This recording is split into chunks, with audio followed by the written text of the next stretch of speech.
আরেক সাজানায় আজকে আসলাম সিলেটের লাস্ট বর্ডার, অর্থাৎ এদিকে ধরা যায় বাংলাদেশ সিলেটের লাস্ট বর্ডার, মানে হচ্ছে সাদা পাথরের আশপাশ যে এলাকা। তো আমি এখানে একজন ভাইকে পেলাম, স্থানীয় সালাউদ্দিন ভাই। তো ভাই আমাকে ক্যামেরা সহযোগিতা করছেন। এদিকে আপনারা একটু দেখেন, মানে বর্ডারের লাস্ট পাশেই হচ্ছে চমৎকার ধান ক্ষেত। আর এই ধান ক্ষেতগুলো করেছে আশপাশের যে বাংলাদেশের মানুষজন, ঠিক না ভাই? জি।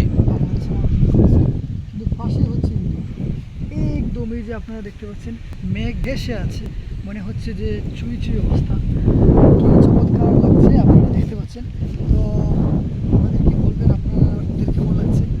তো সাধারণ সময় কাটাচ্ছি আজকে এখানে এসে। আমার সাথে আছেন ভাইয়েরা আসতেছে পিছিয়ে, তার আগে আমি একটু ভিডিও করে নিলাম। তো যাই হোক, আমি সালাউদ্দিনকে ধন্যবাদ জানাই। আর আপনাদেরকে সাদা পাথর স্পটে গিয়ে দেখাবো অবশ্যই, আপনারা আমাদের সাথে দেখবেন। আল্লাহ।